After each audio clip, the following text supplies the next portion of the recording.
మరిగా మన మోతేవారి రాసొచ్చే టైం అయింది కదా, ఏం వార్త తెస్తుండో ఇయ్యాల, లేకుంటే పని చేయకుంటేనే తప్పించుకుంటాడో కదా.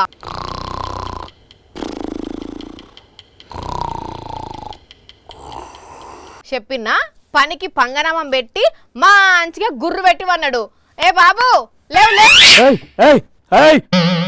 ఓ నీ ఓవర్ యాక్షన్. సౌరం పెట్టుకున్న షాకిని ముఖం వేసుకొని నన్ను పిలుస్తావే? నాది సౌరమా, నేను షాకిని ముఖమా, నువ్వే పిశాచివి, భూతానివి. మాట్లాడకు, మాట్లాడితే మూతి కుట్టేస్తా, నెత్తి మీద బండి ఎత్తేస్తా. ఆపో. బలిసిందా పిచ్చి పిచ్చి గొర్లుతున్నావు? మర్యాదగా మర్యాదగా ఇక్కడ నుంచి వెళ్ళిపో, లేదంటే లేదంటే నిన్ను నిన్ను నిన్ను. ఓర్ వారి, ఏం పుట్టింది నీకు అంత పిసపిస చేస్తున్నావు? మళ్ళా మాట్లాడినామంటే మర్డర్ చేసేస్తా. ఏడికి పోయేది? వార్త లేకుండా ఏందో కథలు పడుతున్నావు. కథలు నేనెప్పుడు అరిచిన అసలు? ఇట్లా కాదు, నేను స్టేషన్ పోయి కంప్లైంట్ పెడతా. స్టేషన్ కా? ఓర్ వారి, స్టేషన్ కి ఎందుకు రా? సార్ నమస్తే సార్. చెప్పవే, ఏంది సార్? మీరే నన్ను కాపాడాలి సార్. సివిల్ డ్రెస్ లో ఉండా కూడా సివిలియన్స్ కోసమే ఆలోచించేవాడిని నేనా? కాపాడుతాను, చెప్పు ఏంది నీ ప్రాబ్లమా? సార్ నన్ను చంపేస్తా, నరికేస్తా అని బెదిరిస్తున్నారు సార్. నేను చంపుతా నరుకుతా అన్ననా? సార్ అన్న అబద్ధాలు సార్. వారి నన్ను ఉల్టా తిట్టిండు. నువ్వు ఆగవమ్మా, ఆగో, నువ్వు చెప్పవే. సార్ వాళ్ళు ఎవరో తెలుసుకొని మీరే శిక్షించాలి సార్ వాళ్ళని. వాళ్ళు ఎవరో తెలుసుకోవాలనా? అంటే నా గురించి కంప్లైంట్ ఇచ్చేందుకు కాదా వీడు పోయింది? అసలు ఏం జరిగిందో చెప్పయ్యా.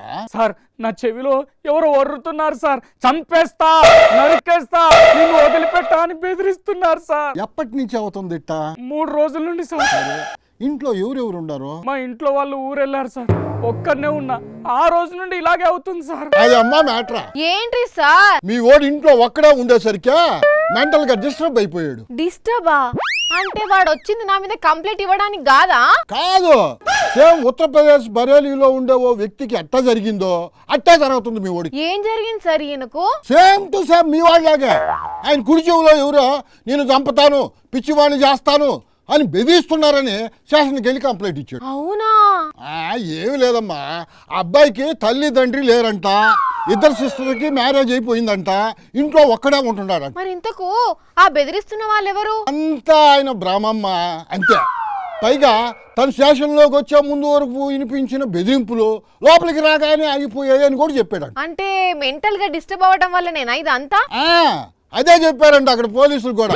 మెంటల్ గా డిస్టర్బ్ అయినట్టున్నావు, ముందు ట్రీట్మెంట్ తీసుకో అని చెప్పారంట. అంటే ఇప్పుడు మా రాయేష్ గానికి కూడా ట్రీట్మెంట్ ఇప్పియాలనా? ట్రీట్మెంట్ ఏమి అవసరం లేదు గానీ వార్తలు దమ్మని ఇసిగించకుండా ఉంటే చాలు, అది బాగైపోతుంది. సరే సార్ అట్లనే చేస్తా.